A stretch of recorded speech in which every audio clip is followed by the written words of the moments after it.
우리 다 같이 찬송가 찬양하시면서 예배 자리로 함께 나아가도록 하겠습니다.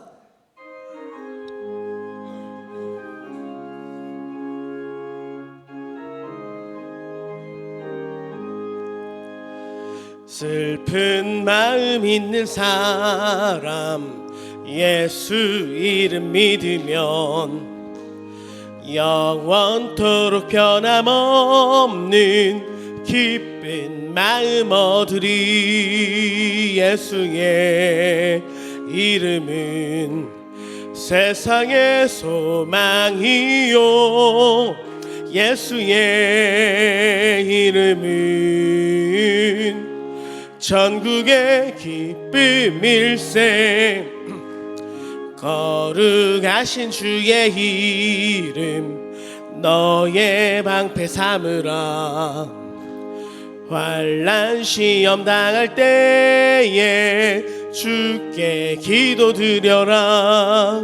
예수의 이름은 세상의 소망이요 예수의 이름은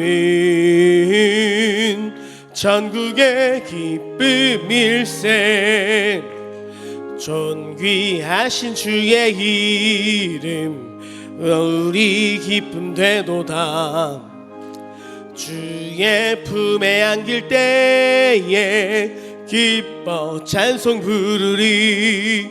예수의 이름은 세상의 소망이요 예수의 이름은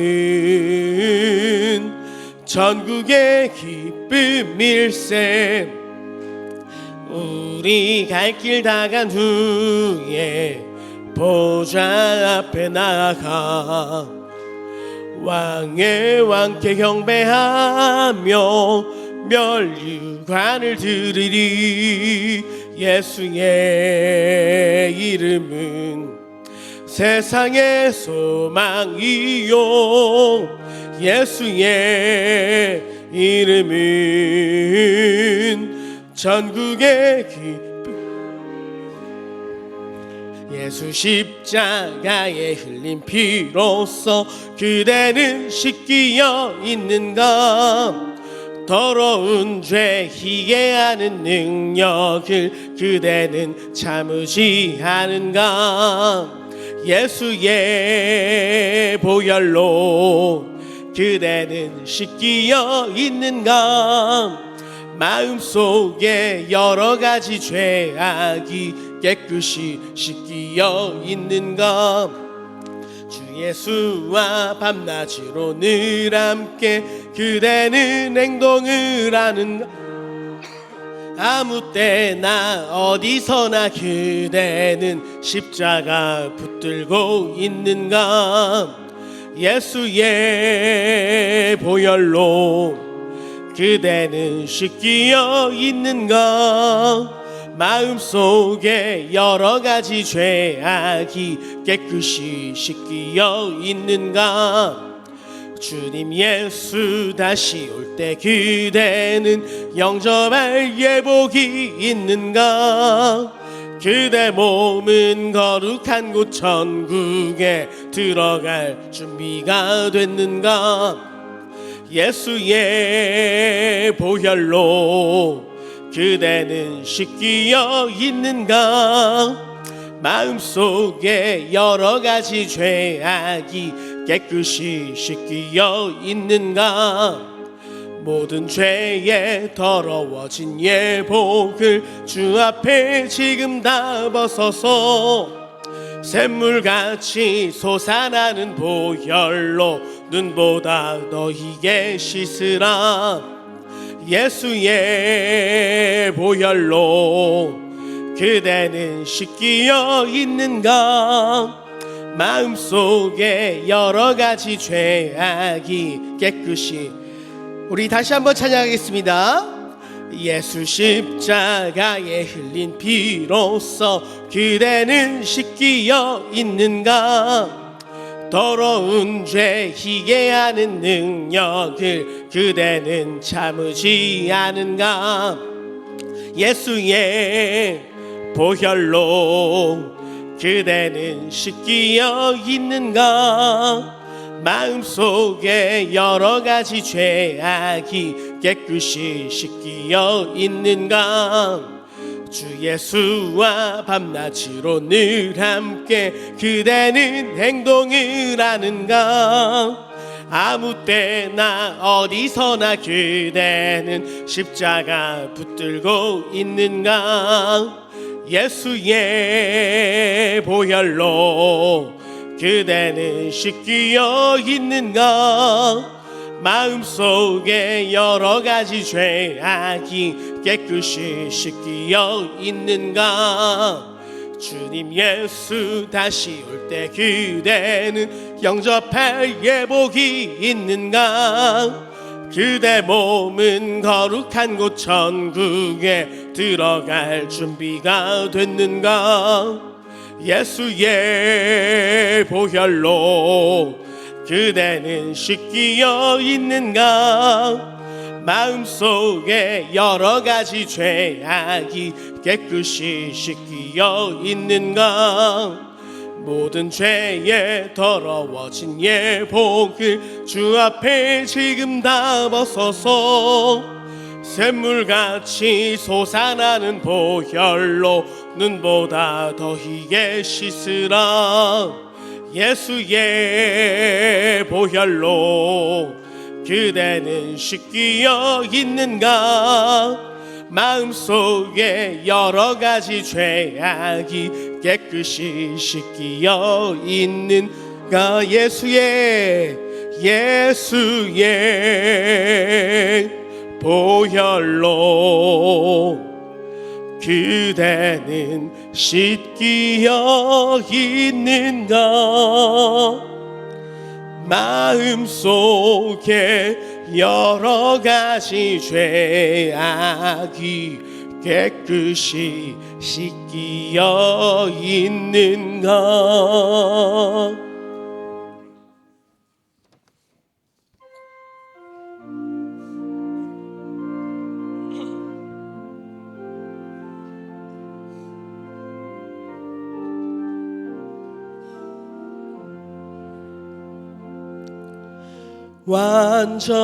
완전하신 나의 주의 길로 날 인도하소서. 행하신 모든 일 주님의 영광 다 경배합니다. 예배합니다. 찬양합니다. 주님만 날 다스리소서. 예배합니다. 찬양합니다. 주님 홀로 높임 받으소서. 완전하신 나의 주의 길로 날 인도하소서. 행하신 모든 일 주님의 영광 다 경배함. 완전하신 나의 주님, 완전하신 나의 주의 길로 날 인도하소서. 행하신 모든 일 주님의 영광 다 경배합니다. 예배합니다.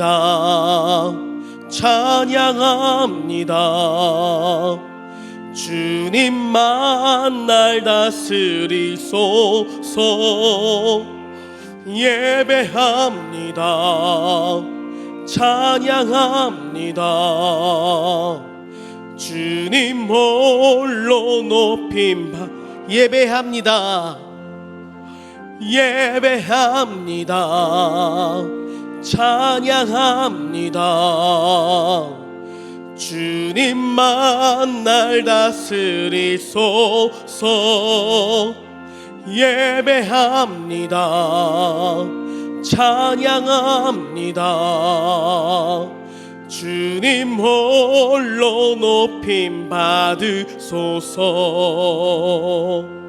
아멘. 시간 우리 함께 조용히 묵상으로 기도하시면서 예배 자리로 나아가도록 하겠습니다.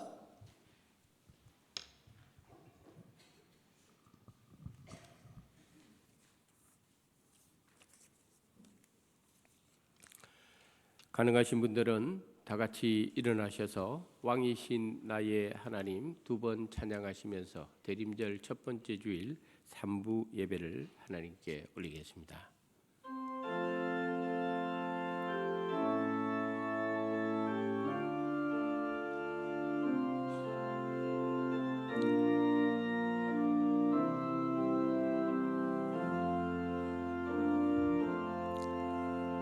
왕이신 나의 하나님, 내가 주를 높이고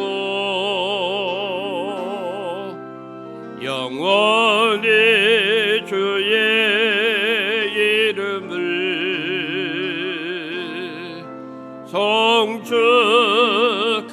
송축하리. 다 같이 손을 들고 왕이신 나의 하나님, 왕이신 나의 하나님, 내가 주를 높이고 영원히 주의 이름을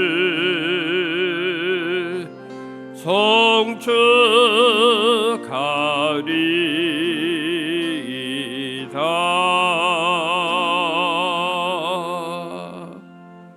환난 날에 여호와께서 내게 응답하시고 야곱의 하나님의 이름이 너를 높이 드시며 성소에서 너를 도와주시고 시온에서 너를 붙드시며 내 마음의 소원대로 허락하시고 내 모든 계획을 이루어 주시기를 원하노라. 아멘.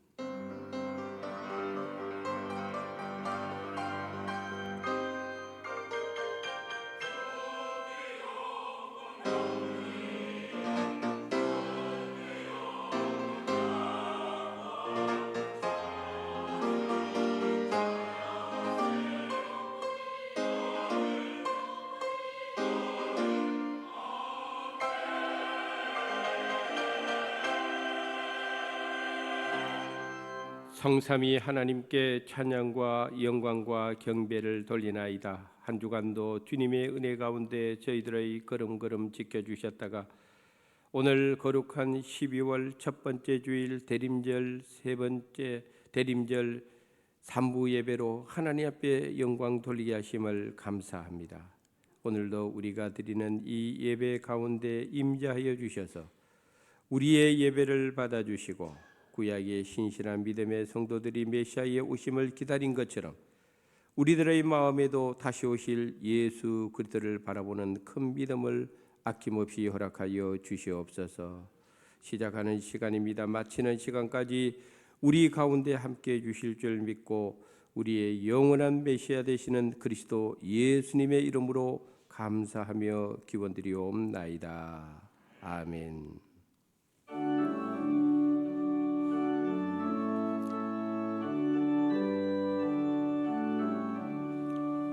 복의 끈은 강림하사 찬송하게 하소서. 한량없이 자비하심 청량할 길 없도다. 천사들의 찬송가를 내게 가르치소서. 구속하신 그 사랑을 항상 찬송합니다.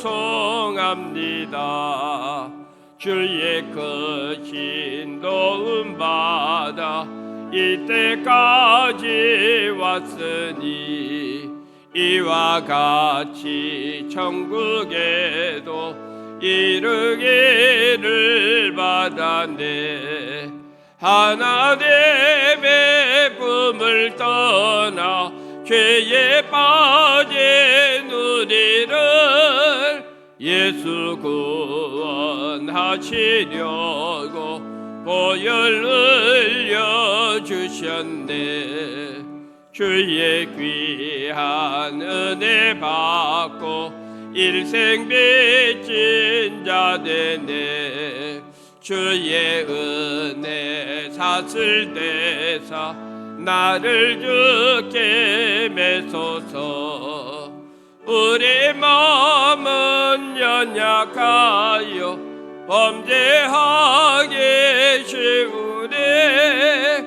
하나님이 받으시고 천국에 넣으시소서. 아멘.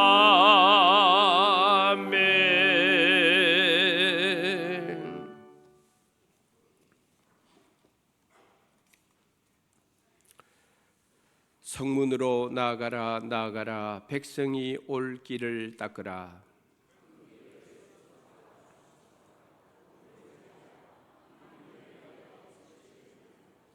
여호와께서 땅 끝까지 선포하시되 너희는 딸 시온에게 이르라. 보라, 네 구원이 이르렀느니라.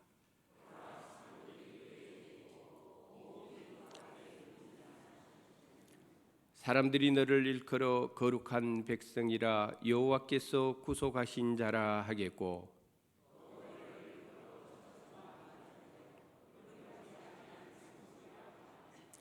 선지자 이사야의 책에 쓴 바 광야에서 외치는 자의 소리가 있어 이르되,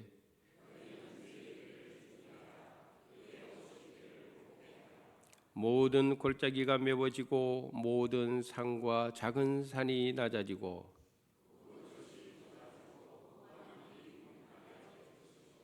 모든 육체가 하나님의 구원하심을 보리라 함과 같으니라.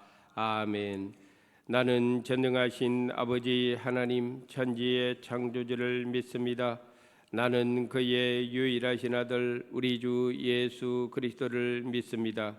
그는 성령으로 잉태되어 동정녀 마리아에게서 나시고 본디오 빌라도에게 고난을 받아 십자가에 못 박혀 죽으시고 장사된 지 사흘 만에 죽은 자 가운데서 다시 살아나셨으며 하늘에 오르시어 전능하신 아버지 하나님 우편에 앉아 계시다가 거기로부터 살아있는 자와 죽은 자를 심판하러 오십니다. 나는 성령을 믿으며 거룩한 공교회와 성도의 교제와 죄를 용서받는 것과 몸의 부활과 영생을 믿습니다. 아멘.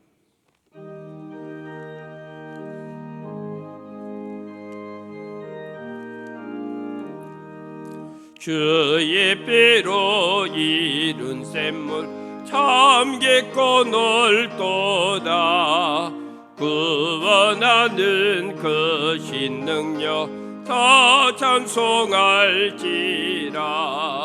찬송하세 주의 보혈 그 샘에 지금 나가 죄의 깊이 빠진 네 몸 그 피로 씻어 맑히네.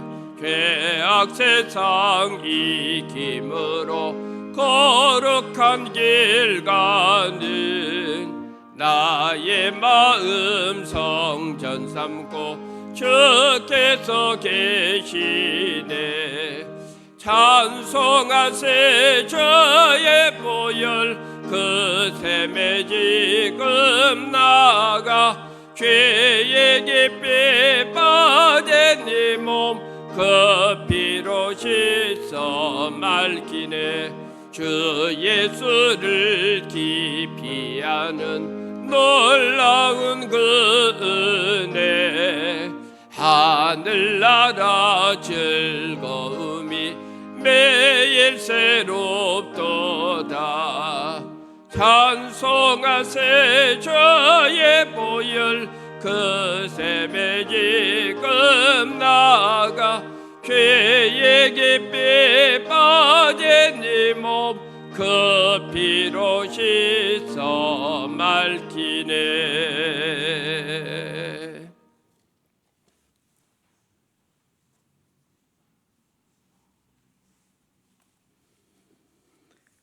다 같이 기도드리겠습니다.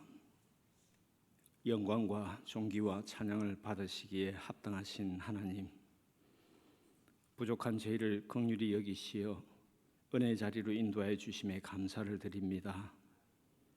대림절 첫 번째 주일을 맞아 성탄의 기쁨과 이 땅의 평강의 왕으로 다시 오실 주님에 대한 기대와 소망으로 밝혀진 촛불을 바라봅니다. 자신을 태워 어둠을 밝히는 촛불의 의미를 되새기게 하신 하나님의 크신 은혜에 다시금 머리 숙여 경배를 올려드립니다. 흔들리는 불꽃에서 굳건하지 못하였던 저희의 모습을 보았습니다. 주님을 찬양하는 입술로 타인을 정죄하였고 세상의 자랑거리를 갖게 해달라고 목소리를 높였습니다. 하나님의 은혜를 사모하기보다는 세상을 더 많이 사랑하였습니다. 이 시간 저희의 나약함과 죄인됨을 고백합니다. 하나님 아버지, 저희의 죄를 용서하여 주시옵소서.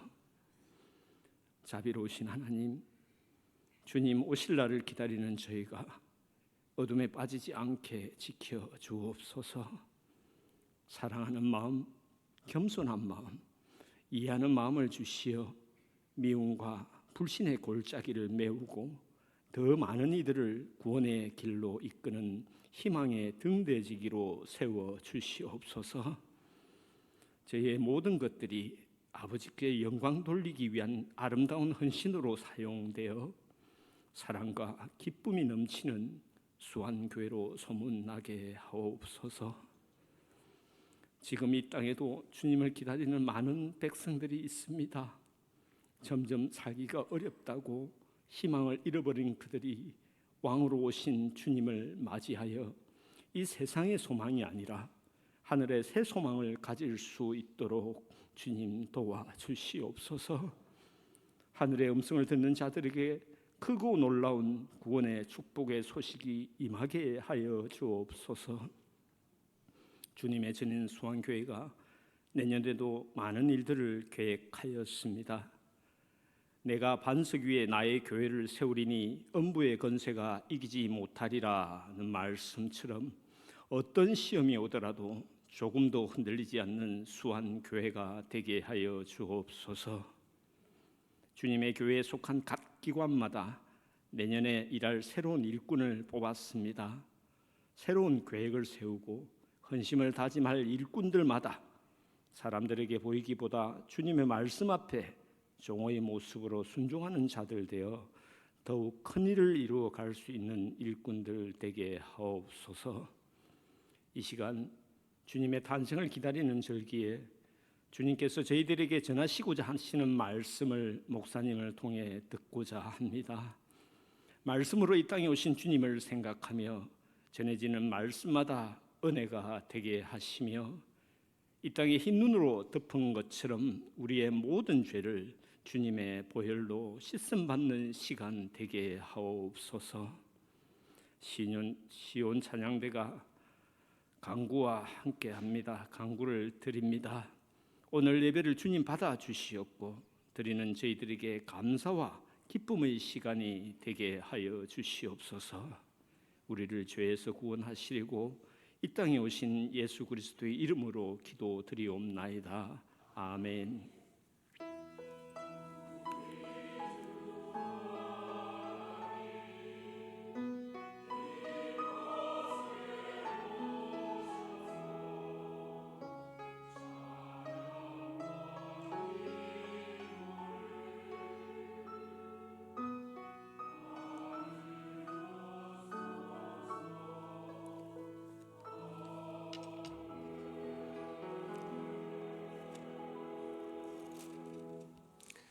오늘 우리들에게 주시는 하나님의 말씀은 요한복음 1장 19절부터 23절까지 한 절씩 교독하고 23절은 한음성으로 함께 읽도록 하겠습니다. 제가 먼저 19절을 읽겠습니다. 유대인들이 예루살렘에서 제사장들과 레위인들을 요한에게 보내어 네가 누구냐 물을 때에 요한의 증언이 이러하니라.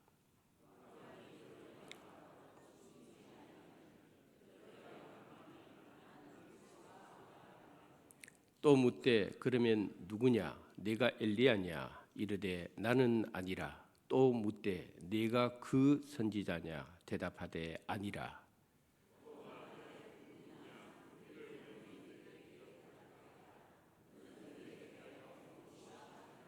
다 같이 이르되 나는 선지자 이사야의 말과 같이 주의 길을 곱게 하라고 광야에서 외치는 자의 소리로라 하니라. 아멘. 이것은 하나님의 말씀입니다.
아멘. 감사합니다. 오늘부터 성탄절 전 4주를 교회력에서는 대림절 혹은 대강절 절기로 지키게 됩니다. 대림절의 의미는 크게 두 가지가 있습니다. 하나는 준비라고 하는 단어고 하나는 기다림이라고 하는 단어입니다. 구약의 신실한 백성들이 메시아를 기다리는데 막연히 기다린 것이 아닙니다. 준비하면서 기다렸습니다. 믿음의 준비를 하면서 기다렸습니다. 마음의 준비를 하면서 기다렸습니다. 오늘 신약의 시대에 살아가는 우리들도 마찬가지입니다. 다시 오실 예수님을 우리가 지금 기다리는데 똑같이 믿음의 준비를 하고 기다려야 된다는 것입니다. 대림절은 그래서 준비와 기다림의 의미를 가지고 있는 것입니다.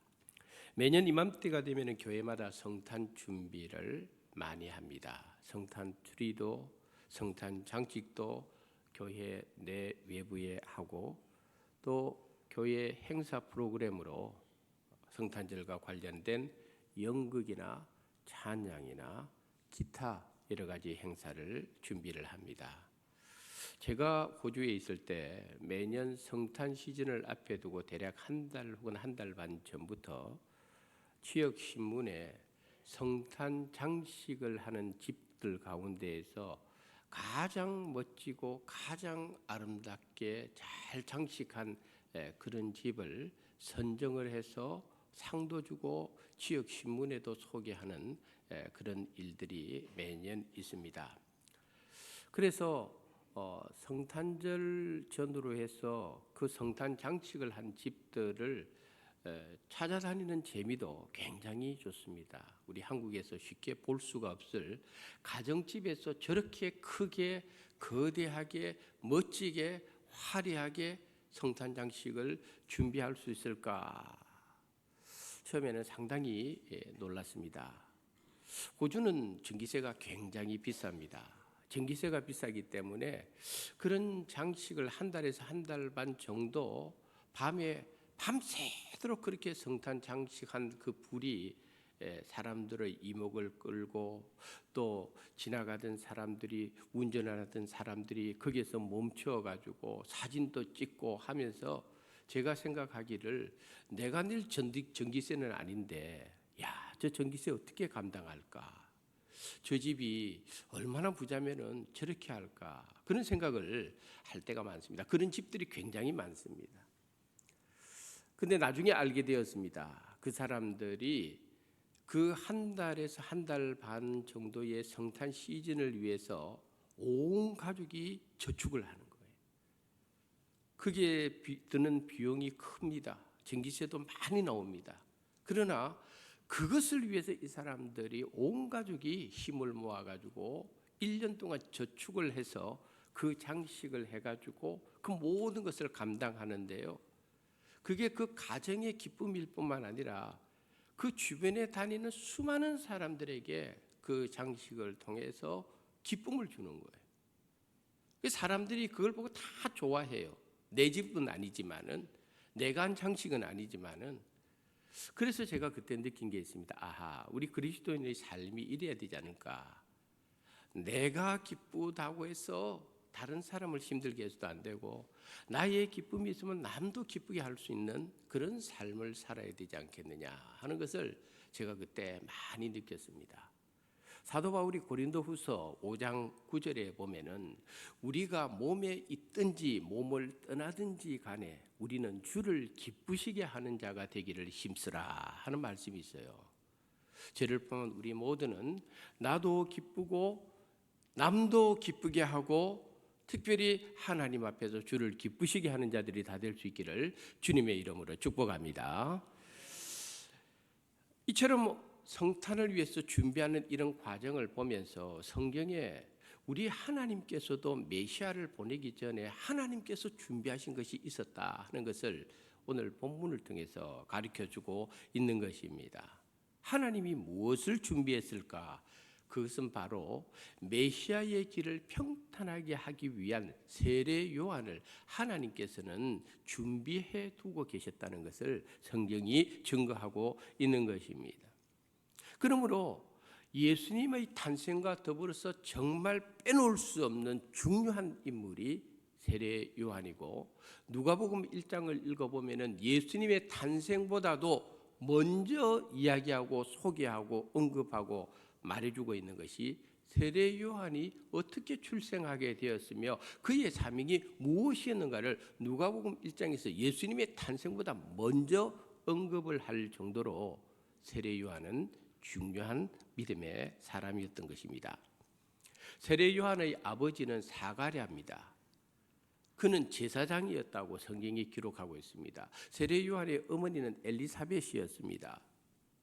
그 어머니에 대해서 많은 것은 기록하고 있지 않지만 한 가지 중요한 것은 이야기해주고 있습니다. 성경에 보면은 임신하지 못하던 여자였다라고 이야기를 해주고 있습니다. 누가복음 1장 7절에 보면은 이 두 부부를 일컬어서 나이가 많더라 이렇게 기록되어 있습니다. 여자로서 가정에 자녀를 생산하지 못하는, 임신하지 못하는 여자. 그런데 그 두 부부는 계속적으로 늙어가고 있었다. 많이 늙었습니다. 나이가 어느 정도 되는지는 몰라도. 그러던 어느 날 제사장 사가랴가 성전에서 분향을 하는데 갑자기 천사가 나타나서 사가랴에게 이렇게 이야기를 합니다. 누가복음 1장 13절 말씀 읽어보겠습니다.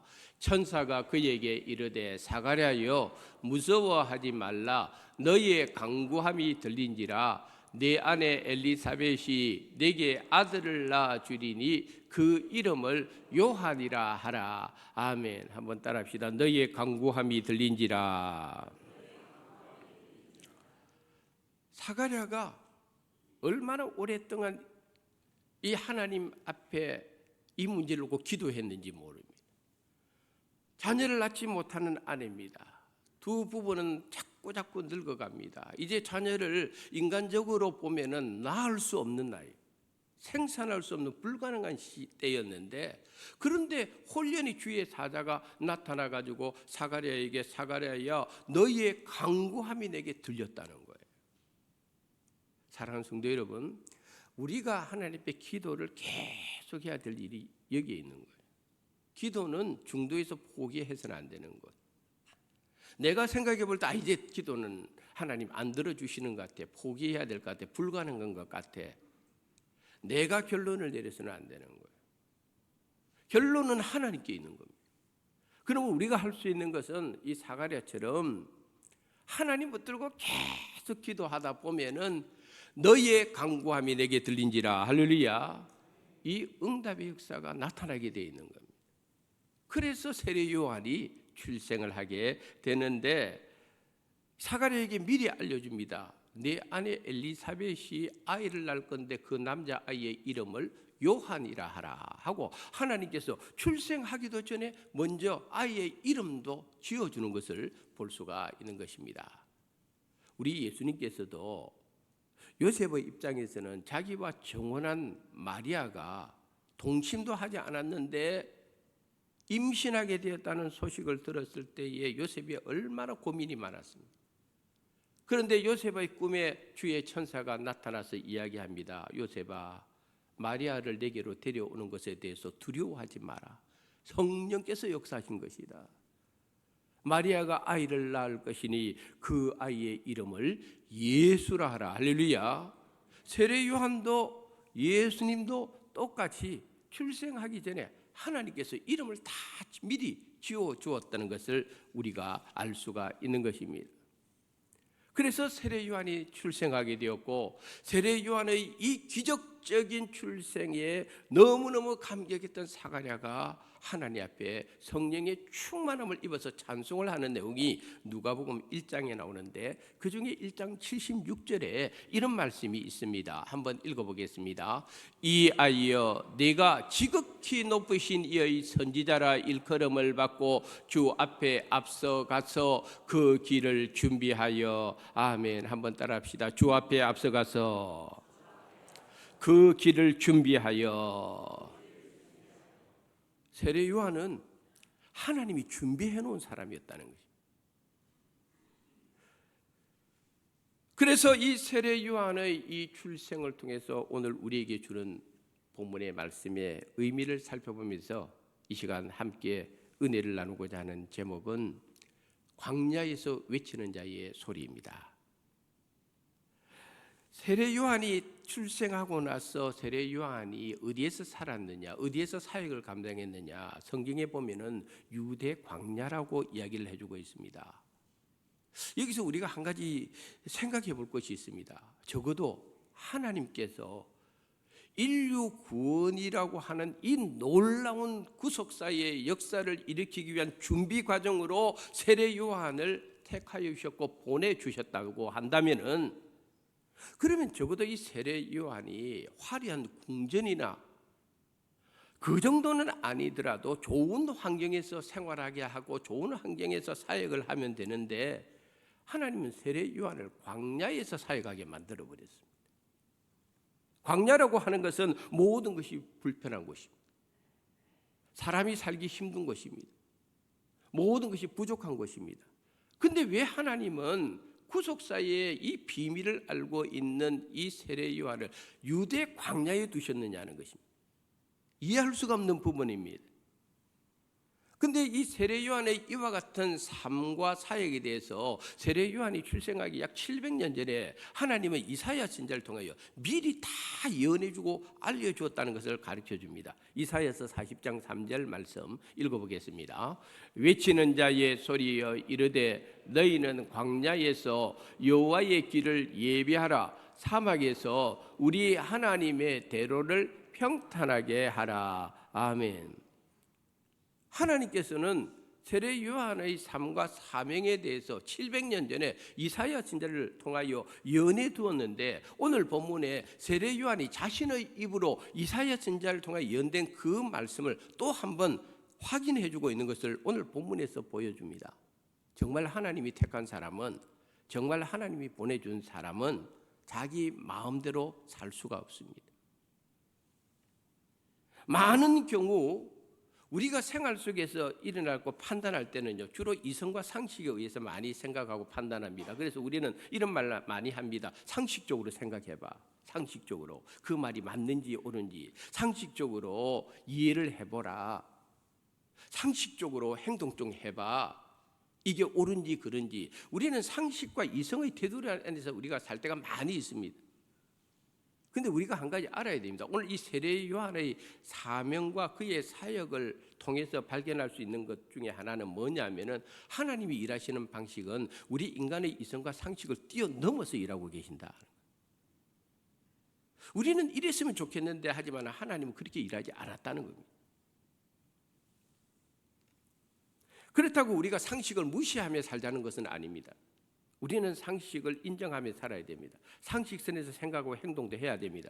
그러나 우리가 믿음의 사람 안에, 믿음의 영역 안에 들어와 있다면 우리 믿음의 사람은 상식을 뛰어넘은 믿음으로 살아야 됩니다. 할렐루야. 그걸 우리가 알아야 됩니다. 세례 요한을 이끌어서 광야에서 외치는 자의 소리라고 했습니다. 광야에서 외쳐야 됩니다. 세례 요한의 사명이 그것입니다. 근데 우리가 이 외친다고 하는 이 부분을 생각해 볼 때에, 이왕 외치게 하시려면은 사람 많은 곳에서 외쳐야 되지 않겠습니까? 예루살렘 같은 곳에 가서, 거기 가서 사람 많이 모아놓고, 아니 모으지 않아도 사람들이 왕래가 많은 곳이고, 거기 가서 하나님의 뜻을 외치도록 하나님께서 하시면 되지 않겠습니까? 우리 상식은 그렇는데 하나님은 그렇게 하지 않았습니다. 아니 그냥 시장이나 혹은 광장처럼 사람이 많은 곳에 그냥 자연스럽게 모여있는 그곳에 세례 요한을 거기서 사역하게 하시면 우리 되지 않겠습니까? 우리는 그렇게 생각하는데 하나님은 그렇게 하지 않았습니다. 사람이 없는 곳에, 잘 살지도 않는 곳에, 가지도 않는 곳에 하나님은 거기에서 세례 요한으로 하여금 생활하게 만들어요. 거기에서 하나님 뜻을 전하는 사명자로 살게 했습니다. 왜 하나님께서 광야를 택하였을까? 하나님은 이 세례 요한을요, 광야에서 훈련시켰습니다. 광야에서 성장하게 만들었습니다. 하나님의 방법이 참 이상합니다. 누가복음 1장 80절에 보면은 이런 말씀이 있습니다. 우리 한번 읽어보겠습니다. 아이가 자라며 심령이 강하여지며 이스라엘에게 나타나는 날까지 빈들에 있으니라. 아멘. 세례요한이 저렇게 되는 거예요. 성장하는 과정부터 그렇습니다. 왜 하나님께서 그로 하여금 빈들, 광야, 사막과 같은 황폐한 곳에, 그런 곳에 세례요한을 거기에 있게 하시는가? 광야라고 하는 것은 외롭고 힘든 곳입니다. 고독한 곳입니다. 그런데 이 광야에 있으면요, 하나님의 음성을 잘 들을 수가 있어요. 광야에 있으면요, 하나님의 뜻을 잘 알 수가 있어요. 왜? 모든 세상의 소리, 사람의 소리로부터 차단된 곳입니다. 거기에서는 오직 하나님과 1대1로 만나는 수밖에 없는 장소입니다.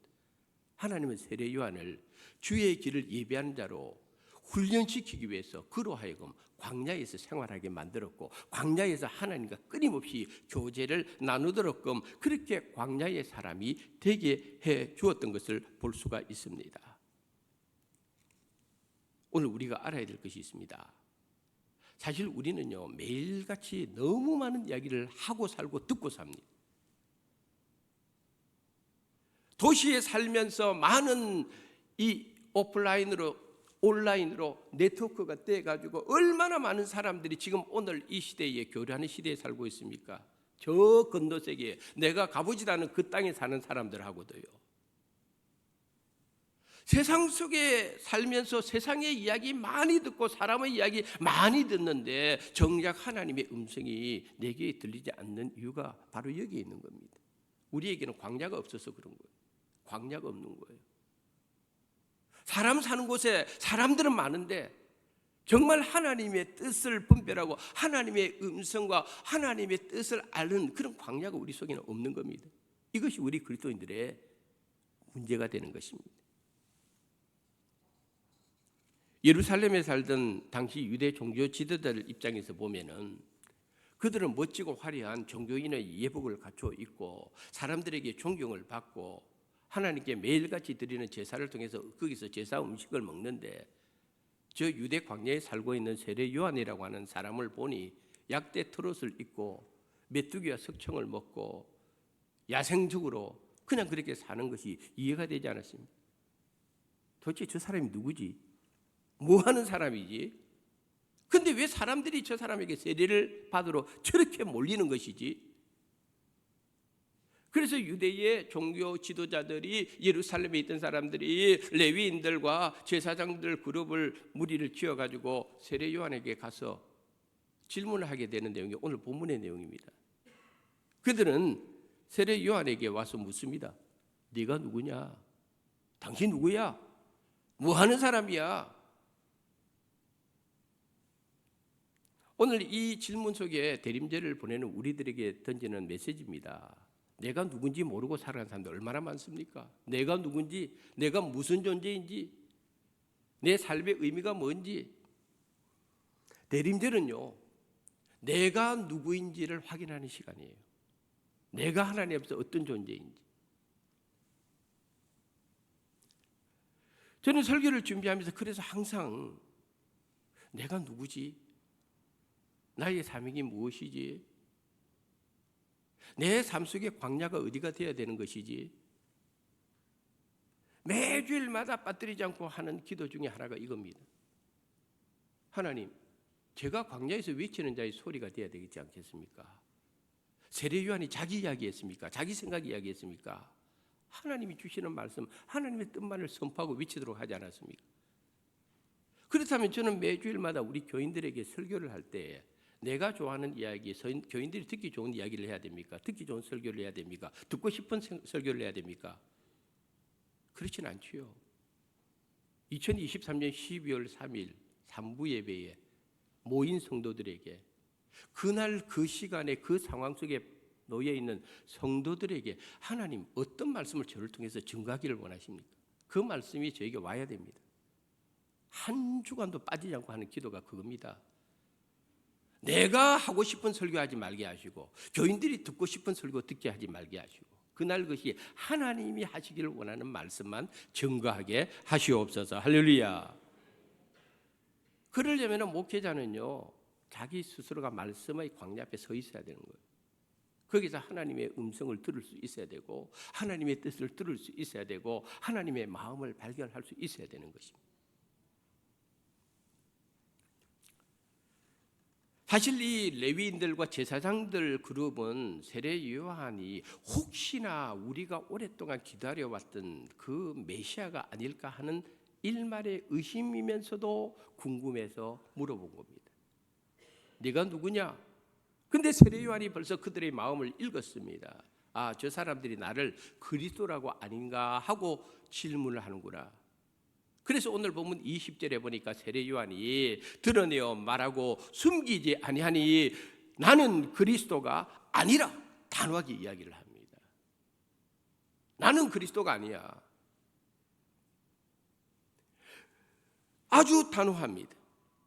사실 세례 요한의 당시 상황으로 볼 때는요, 수많은 사람들이 세례 요한 앞에 세례 받으려고, 물 세례 받으려고, 회개 세례 받으려고 모여 있고요. 세례 요한의 요즘 말하면 주가가 하늘 찌를 듯이 올라가고 있고, 유대의 종교 지도자들은 세례 요한을 볼 때마다 왜 사람들이 저쪽으로 다 가지? 왜 나한테 오지 않지? 왜 우리한테 오지 않지? 당시 유대 지역의 분봉에 헤롯 집안에서 정치력을 가지고 있는 사람들도 세례 요한의 말 한마디 한마디, 민중들을 울리고 있는 그 말 한마디, 거기에 민감하게 반응할 때입니다. 그러므로 그런 상황에서 세례 요한은 얼마든지 교만해질 수가 있었어요. 자신이 메시아는 아니지만은 사람들에게 메시아인 것처럼 흉내도 낼 수가 있었을 것입니다. 그 사람들이 와서 묻습니다. 그리스도가 아니면 당신 엘리야냐? 세례 요한이 말하면 나는 엘리야도 아니야. 위대한 선지자 아닙니까? 또 그들이 말합니다. 그러면 당신이 그 선지자냐? 성경에는 그 선지자를 말하지만 정관사를 붙인 거가 특정한 선지자 이름을 언급했던 것 같습니다. 세례 요한이 말합니다. 나는 그 선지자도 아니야. 그럼 당신 뭐야? 나는 광야에서 외치는 자의 소리일 뿐이야. 세례 요한은 철저하게 자기 자신의 진짜 모습을 증거함과 동시에 유혹에 빠질 수 있는 그런 가능성을 아예 차단해버리고 있습니다. 저를 보면 우리 모두는요, 살아가면서 다 욕심이 있습니다. 저도 욕심이요 많아요. 저도 욕심이 많아요. 나도 명예에 대한 욕심이 있고, 권력에 대한 욕심이 있고, 남보다 우월해지고 싶은 욕심이 있고, 남들보다 잘나고 싶은 욕심이 있고, 똑똑하다 욕심 있고, 뭐 이런저런 욕심이 내한테도 많습니다. 저한테도. 내가 내 자신의 실체에 대해서 얼마 전에 처절하게 내가 보고 내가 하나님께 회개한 적이 있어요.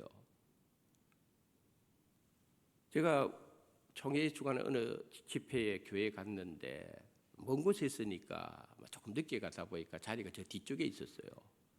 뒤쪽에 있었어요. 아마 제가 설교 중에 한번 사진 보여주면서 저기서 내 찾지 말라고 하는 적이 있었어요. 저 뒤쪽에 있거든. 나도 내가 어디인지 모르겠더라고. 그 집회 끝나고 말이죠. 그 교회에서 식사를 맛있게 준비해가지고 식당으로 다 불러 모으는데요. 소위 말하는 헤드 테이블이라고 있잖아요. 헤드 테이블 다 거기에 그날 유명한 한국에 이 실명은 안 밝히겠는데 유명한 목사님, 그 목사님 그 헤드 테이블 중간에 앉아 있는데요. 그 자리에 누구를 앉히는가 하면은 오늘 참석하신 분 가운데서 현직 노회장만 저쪽으로 오세요. 제가 밥 먹을 때는 배가 고파가 빨리 내려갔는데 하필이면 제가 걸려가지고 그 유명한 목사님 바로 가까이에서 같이 헤드 테이블에 앉아서 식사를 하게 되는. 그런데 말이죠. 그때 내 마음에 뭐가 들어온지 아세요? 빨리 누가 사진 안 찍나? 이 사진 찍어줘야지. 사진 찍어가지고 신문에 한번 내줘야지. 하시는 마음이 드는 거예요. 그 강의하고 집회할 때는요, 막 여기저기 방송국에서 그렇게 사진을 많이 찍더만, 밥 먹을 때 보니까 한 명도 안 보이는. 내가 이리 쳐다봐도 저리 쳐다봐도 왜 사진 안 찍나 하는데 한 사람도 사진 안 찍어요. 그런데 내가 그때 내 내면에서 내 교만이 보이기 시작하는 거예요. 이게 뭔데? 이게 뭔데? 사진 한번 찍히는 게 그게 뭔데? 그게 뭐 그리 대단하다고 마음이 교만해져 가지고 그분하고 사진 한번 찍어 가지고 내 얼굴 한번 내 보이고 싶고 내 위치 한번 확인하고 싶고 그 순간 저는요 하나님 앞에 회개했습니다. 하나님 이게 뭔데요? 내가 여기 넘어가네요. 그날 밥 먹는데 전라도 쪽에 음식이 참 맛있잖아요. 안 그렇소? 근데 나는 그게 음식이 내가 그 마음이 들고 나니까 참 저한테는 맛이 없더라고요. 왜? 음식이 맛이 없는 게 아니고 내 자신에게 실망해서 그러고 아 내가 그렇구나 이렇게 교만하구나. 사랑하는 성도 여러분, 겸손하고 교만이라고 하는 것은 멀리 떨어져 있는 것이 아닙니다. 겸손과 교만은요 다 붙어 있습니다.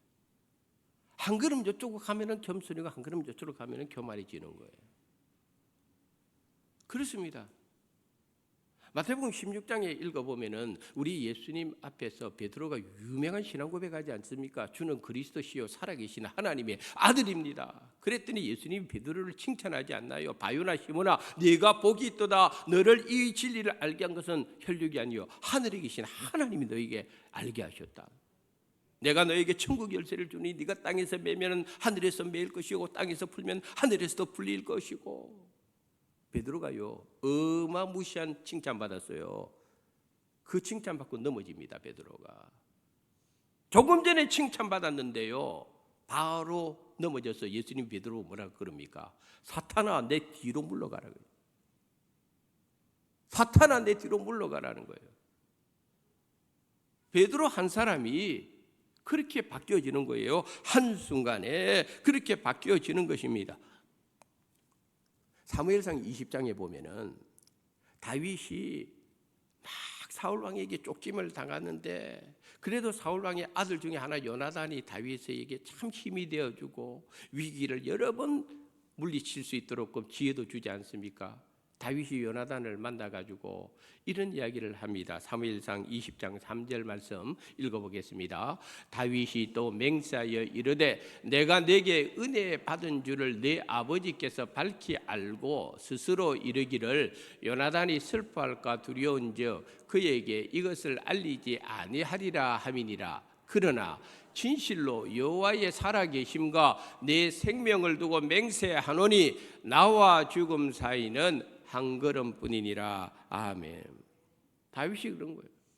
나와 죽음 사이는 한 걸음입니다. 나가 뭡니까? 지금 살아있는 나 생명입니다. 생명과 죽음은 한 걸음입니다. 멀리 떨어져 있는 거 아닙니다. 오늘 이 자리에 우리 생명을 가지고 있지만은요 삶과 죽음은 한 걸음입니다. 우리가 알아야 됩니다. 그래서 우리가 겸손하게 살아야 되는 거예요. 영어로 해서 미안합니다만은 이때 이 부분을 뭐라고 되는가 하면은 only a step이라고 그랬어요. 단지 한 걸음이에요. Between me and death. 나하고 죽음 사이나 only 한 걸음입니다. 겸손과 교만 딱 한 걸음입니다. 삶과 죽음 딱 한 걸음입니다. 그래서 우리는 항상 매일같이 기억해야 될 말씀이 있습니다. 잠언 4장 23절에 무릇 지킬 만한 것보다 더욱 내 마음을 지키라. 생명의 근원이 여기에서 나오느니라. 할렐루야. 마음 지키고 살아요. 마음 지키고 살아요. 세례 요한은 마음을 잘 지켰습니다. 그리고 겸손했습니다. 자기 분수를 알았습니다. 자기 위치를 알았습니다. 해야 할 말과 하지 말아야 할 말, 해야 할 생각과 하지 말아야 할 생각, 넘어야 할 선과 넘지 말아야 할 선을 잘 지켰습니다. 우리가 그래야 살아야 됩니다. 마지막으로 우리는 세례 요한이 광야에서 외치는 자의 소리의 핵심이 무엇인지 알아야 됩니다. 세례 요한은 광야에서 외친 메시지는 회개하라 천국이 가까웠느니라. 요 메시지였습니다. 근데 그 당시에 많은 사람들이요 그들이 기다리고 있던 메시아는요 정치적인 메시아, 로마의 압제로부터 해방시켜줄 메시아, 우리를 괴롭히고 짓밟던 저 로마에게 본때를 보여주고 로마 제국을 무너뜨릴 수 있는 메시아, 그 메시아를요 많은 이스라엘 백성들이 소망했습니다. 그런데 예수님이 왔는데, 메시아로 왔는데 그런 정치적인 메시아가 아니잖아요. 그러니까 결국 그들이 했던 일이 뭡니까? 그 예수님을 십자가에 못 박게 한 거예요. 내 기대하고 안 맞으니까 죽여버리는 거죠. 그들이 생각하는 가장 중요한 것은 로마로부터 해방되는 것, 그들이 생각하는 가장 중요한 것. 근데 하나님이 가장 중요하게 생각한 것은 로마 제국으로부터 해방시키는 게 중요한 것이 아니고 죄로부터 해방시키는 게 중요한 것입니다. 할렐루야. 죄에서 해방입니다. 하나님이 생각한 것은. 사람들은 로마 제국에서 해방되기를 원했고, 로마 제국이 무너지고 이스라엘을 본때 있게 한번 세워보기를 원했는데, 사람들은 그게 가장 시급하고 중요하다고 생각합니다. 하나님이 제일 중요하게 생각한 것은 로마 제국 무너뜨리는 것이 아니라 로마 제국조차도 점점 열방을 하여 복음으로 하나님 나라가 확장되는 걸 하나님이 원했던 것입니다. 우리 성도님들이 기억해야 됩니다. 내가 중요하게 생각하는 것과 하나님이 중요하게 생각하는 건 다릅니다. 내가 시급하게 생각하는 것하고 하나님이 시급하게 생각하는 건 다릅니다. 그런데 우리는 항상 내가 중요하고 시급한 그것을 하나님께 요구할 때가 얼마나 많습니까?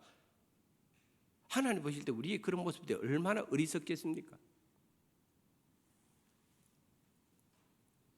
하나님께서 우리 교회에 정말 중요하게 생각하는 것이 뭐라고 생각합니까? 하나님께서 우리 교회에 가장 시급한 것이 무엇이라고 생각하겠습니까? 아마 교회라고 하는 일반적인 신학적인 영역 안에서 생각할 때는 교회는 성장해야 돼, 교회는 재정도 많아져야 돼, 교회는 사람들이 많아져야 돼, 교회는 프로그램이 좋아야 돼, 교회는 시설도 좋아야 돼. 사람들은 아마 그것을 중요하게 생각하고 그것을 시급한 것으로 생각할 것입니다. 하나님도 그렇게 생각하실까요? 아니요. 이스라엘 백성들이 정말 중요하고 시급한 것을 떠나서 하나님은 이스라엘 백성들에게 광야에서 외치는 자의 소리는 회개하라는 것입니다. 너희들 회개해야 돼. 로마에서 해방되고 싶어? 그게 중요한 것 같아? 너희들 회개해. 나와의 코드를 잘 맞춰. 로마 제국 무너뜨리는 것이 일이라고? 아니야. 너희들 회개하고 하나님 앞에 바로 서. 우리가 알아야 됩니다. 정말 교회에서 중요한 것이 뭔지 알아야 됩니다. 프로그램 필요하지요. 재정 필요하죠. 부흥성장 다 필요하죠. 그거는 우리 교회뿐만 아니라 한국 교회 모든 교회들의 소원이죠. 근데 하나님께서 정말 이 땅의 교회들, 이 땅의 목회자들, 이 땅의 성도들에게 정말 하나님이 시급하게 중요하게 여기고 있는 것이 무엇일까요? 저는 대림절 첫 번째 주일 세례요한의 메시지 안에 해답이 있다고 봅니다. 예수님께서 그 뒤에 광야에서 공적 생애를 시작하면서 예수님께서 뭘 외쳤습니까? 회개하라, 하나님의 나라가 가까웠느니라. 세례요한도 예수님도 똑같은 메시지를 선포했습니다. 이 메시지는 오늘 우리에게 들려지는 메시지가 되어야 됩니다. 대림절은 매년 그저 시간이 지나면서 우리에게 다가온 그저 그렇고 그런 절기로 생각해서는 안 됩니다. 이 대림절에 우리 자신을 돌아보고 우리 마음을 돌아보고 우리의 위치를 생각해보고 나는 하나님 앞에서 어떻게 살아야 되며 우리 교회는 하나님 앞에 어떤 교회가 되어야 되며 하나님께서 정말 중요하게 생각하는 것, 이 교회를 향해서 가장 시급하게 우리에게 원하는 것이 무엇일까? 이것을 발견하는 대림절 절기가 될 수 있기를 주님의 이름으로 축원합니다. 하나님 아버지 은혜를 감사합니다. 대림절 첫 번째 주일을 저희들에게 주시고 오늘도 하나님의 귀한 말씀을 나누었습니다. 이사야서 55장 8절에 내 생각은 너희 생각과 다르며 내 길은 너희 길과 다르다고 했습니다. 주님, 내 욕심, 내 고집, 내 교만을 날마다 꺾어주시고 주님과 영적인 코드를 맞춰 나가되 무엇보다도 하나님과 우리의 관계성 속에 죄악의 구름으로 우리를 막는 일이 생기지 않도록, 그래서 기도해도 하나님 듣지 못하고 응답 주고 싶어도 응답받지 못하는 죄악의 구름을 하나님께서 다 거두어 주시옵소서. 하나님과의 영적인 관계가 회복되게 은혜를 베풀어 주시옵소서. 예수님 이름으로 기도드립니다. 아멘.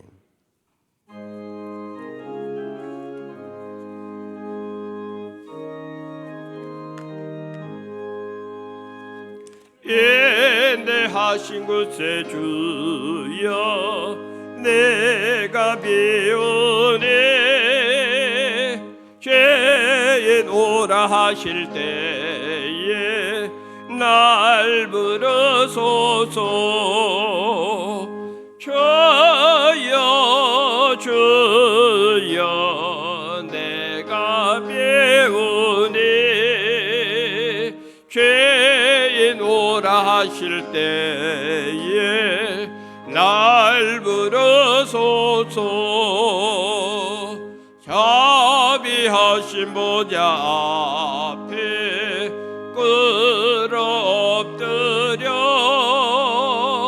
자복하고 회개하니 믿음 주소서. 주여 주여 내가 배우니 죄인 오라 하실 때에 날 부르소서. 주의 공로 의지하여 주께 가오니 상한 마음을 고치시고 구원하소서. 주여 주여 내가 배우니 죄인 오라 하실 때에 날 부르소서. 만복하는 우리 주여 위로하소서. 우리 주와 같으시니 어디 있을까. 주여 주여 내가 배우니 죄인 오라 하실 때에 날 부르소서. 아멘. 하나님의 은혜에 감사해서 귀한 예물을 믿음으로 봉헌합니다. 이 예물을 우리 아버지 하나님 기쁨으로 받아주시고 하나님의 뜻이 이루어지고 하나님의 나라가 확장되어지고 죽어가는 영혼을 살리며 피로 값지고 세운 주님의 교회가 평안하여 든든히 서는 일에 잘 사용되어질 수 있도록 은혜를 베풀어 주시옵소서. 사랑하는 우리 모든 성도님들의 손길 마음 주님 기억하여 이번 한 주간도 저들의 영혼이 잘됨같이 범사가 잘되고 강건하게 하여 주시옵소서. 저들의 기도에 놀라운 응답도 주시옵소서. 저들의 삶의 자리에 가정도 직장도 사업도 모든 영역 속에 들어가도 나가도 하나님의 은혜와 복이 흘러 넘치게 하여 주시옵소서. 예수님의 이름으로 기도드리옵나이다. 아멘. 교회 소식을 알려드리도록 하겠습니다. 오늘 오후에 우리 노예안에서 행사 2개가 있습니다. 2시 30분에는 덕천교회에서 부산 남노회 제45회 남성교회 정기총회가 있습니다. 제가 여기서 설교를 부탁받았고요. 그 다음에 4시에는 지난주 우리 교회에 헌신예배 강사로 오셨던 이범성 목사님께서 오늘 오후 4시에 위임 예식이 있습니다. 제가 또 위임국장으로 가야 됩니다. 그래서 오후에는 제가 출타하게 됨을 알려드립니다. 그 다음에 내일은 소정교회에서 부산 남노회 이전대 연합회 정기 원례회가 모입니다. 다음 주일 3부 예배 후에 남성교회 이전대 원례가 각 모임 장소에서 있습니다. 오늘 오후 1시에 비전을 2층에서 예결산 위원 모임이 1차 있습니다. 3부 예배 마치고 얼른 식사를 빨리 하시고 1시에 모일 수 있도록 해주시고요. 알림남 5번에 보면은 예결산 위원 명단이 우리 이번에 당회에서 정해져서 이렇게 명단이 준비되어 있습니다. 이 명단에 해당되시는 분들은 꼭 오늘 참석을 해주시면 좋겠습니다. 우리 서리 집사님, 최경훈 집사님, 김기자 집사님 꼭 기억하시고요. 나 교회 일 아무것도 모르는데 왜 이런 자리에 들어가게 해, 이러지 마시고요. 이 서리 집사님들은 지난 10년치를 제가 다 살펴봐가지고 거기서 한 분도 들어간 일이 없기 때문에 이렇게 넣습니다. 그래서 들어가서 교회의 상황이나 여러 가지 일들에 대해서 배우는 기회로 삼았으면 좋겠습니다. 그 다음에 성탄 발표회 12월 24일에 있습니다. 우리 삼부지자 강경원 집사님 모차르트 레퀴엠 우리 남성 합창단 10주년 정기 연주가 12월 10일 주일날 다음 주 오후 5시에 부산 문화회관 대극장에서 있습니다. 우리 집사님께서 관계되는 부분이기 때문에 우리 교우들이 시간 되시는 분들은 좀 많이 가주시면 좋겠습니다. 그 다음에 장기 입원 환우들 위해서 계속해서 기억하시고 기도해 주시고요. 특별히 홍영선 집사님 동의의료원에서 뇌출혈 수술을 받고 회복 중에 있습니다. 위에서 기도해 주시고 저는 내일부터 3박 4일 노예 관계로 출타하겠습니다. 그 다음에 주보에 없는 광고 내용, 이번 주 화요일에 은퇴 권사의 모임이 오전 11시 교회 카페에서 모이게 되겠습니다. 우리 은퇴 권사님들 잊지 마시고 참석해 주시면 감사하겠습니다. 오늘 저희 교회에 새로운 가족이 오셨습니다. 우리 송영선 우리 집사님 부부죠. 송영선 송영선 집사님 우리 오늘 우리 교회 계속 나왔어요. 나오시고 시간은 꼭 예배 참석했는데 우리 이경민 권사님 또 이렇게 잘 인도해 주셔가지고 저희 교회에 등록을 하게 되었습니다. 한번 일어서 주시면 좋겠습니다. 우리 젊은 부부인데요. 우리 한번 박수로 환영해 주시면 좋겠습니다. 감사합니다. 경찰이세요? 경찰청에 근무 경찰이세요? 경찰 공무원이세요? 아유 조심하세요 다들. 그 다음에 우리 이예수 권사님 또 인도에서 김영선 우리 어디 계시나요? 김영선 씨 저기에 오셨습니다. 오늘 저희 교회를 방문해 주시고 예배에 참석해 주시고 초신자인데 얼마나 힘드시겠습니까? 못 알아듣는데 그래도 하나님의 은혜 가운데서 이렇게 만나게 되어서 대단히 기쁘게 생각합니다. 박수로 환영해 주시기 바랍니다. 감사합니다. 그 다음에 김이조 씨 우리 이기아 권사님하고 관계된 김이조 저 뒤에 계시네요. 이렇게 만나서 반갑습니다. 우리 마찬가지로 따뜻한 사랑의 마음을 담아 박수 한번 보내주시면 좋겠습니다. 김복순 집사님 어디 계세요? 김복순 집사님 저 뒤에 계시네. 만나서 반가워요. 지난 5월에 만나고 꼭 수완교회로 돌아오겠습니다 했는데 이렇게 만나게 돼서 대단히 기쁘게 생각합니다. 주님의 은혜가 오늘 오신 분들 모두에게 함께 하시기를 바라겠습니다. 다른 광고 없으시면은 다 같이 일어나셔서 파송의 찬송 내 마음의 주를 향한 사랑이 찬송한 후에 축도하심으로 예배 마치도록 하겠습니다.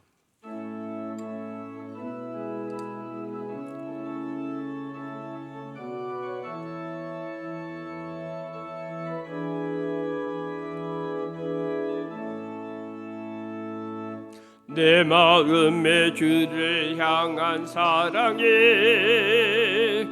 나의 말에 주가 주신 진리로 나의 눈에 주의 눈물 채워주소서.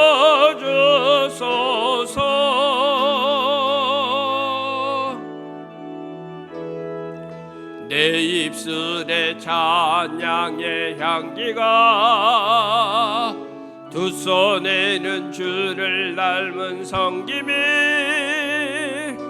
나의 삶의 주의 흔적 남게 하소서.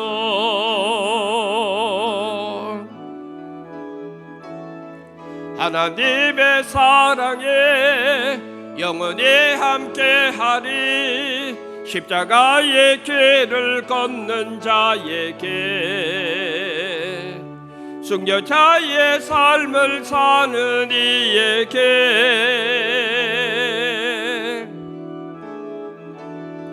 조롱하는 소리와 세상 유혹 속에도 주의 순결한 신부가 되리라.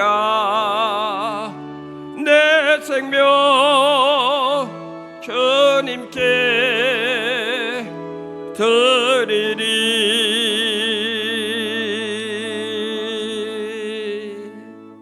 생일을 맞은 사랑하는 성도님들을 지난 1년 동안 지켜주신 하나님 아버지, 변함없이 저들의 인생의 걸음걸음 지켜주시고 선하게 인도하여 주시옵소서. 군에 가 있는 우리의 자녀들, 추운 날씨 가운데서도 군복무 끝까지 믿음으로 잘 완수할 수 있도록 저들을 눈동자처럼 지켜주시옵소서. 육신의 질병으로 어려움을 겪고 가정에서나 병원에서 주를 바라보는 성도님들이 있습니다. 한 사람 한 사람 찾아가 주시고 위로해 주시고 주님의 능력의 손으로 안수하여 주시옵소서. 우리 수안교회의 모든 부서들을 하나님께서 축복해 주시되, 먼저 우리 수안 유치원 잘 되게 도와주시옵소서. 원화 모집 잘 되게 역사하여 주시옵소서. 우리 유치부, 아동부, 중고등부, 청년부 거룩한 믿음의 세대, 다음 세대들이 하나님의 은혜 가운데서 풍성하게 일어설 수 있도록 도와주시옵소서. 우리 수안교회의 선교지와 선교사님들을 기억하여 그 땅의 선교의 풍성한 열매 많이 맺어서 하나님께 영광 돌리게 하여 주시옵소서. 오늘 저희 교회에 등록한 송영신 집사님 가정, 우리 전보영 집사님, 송아영, 송준이 귀한 가정 주님 축복하여 주셔서 하나님의 은혜를 풍성하게 저들이 사는 날 동안에 아름답게 믿음 생활할 수 있도록 부어 주시옵소서. 김영선 우리 성도님에게, 오늘도 우리 교회를 방문하는 김이조, 또 김복순 집사님, 이 모든 분들 저들의 삶의 형편과 처지를 잘 아시오니 하나님이여, 첫 번째 발을 들인 이 믿음의 걸음걸음 주님께서 기억하여 만가지 은혜를 저들의 삶 속에 아낌없이 부어 주시옵소서. 지금은 우리 주 예수 그리스도의 은혜와 하나님 아버지의 크신 사랑하심과 성령님의 위로 감화 교통 역사하심이 오늘 말씀을 붙들고 하나님 앞에서 믿음으로 살고 믿음으로 승리하기를 원하는 모든 성도님들 머리머리 위에 이제로부터 영원까지 하나님의 은혜와 복이 늘 함께 하시기를 간절히 축원드리옵나이다. 아멘.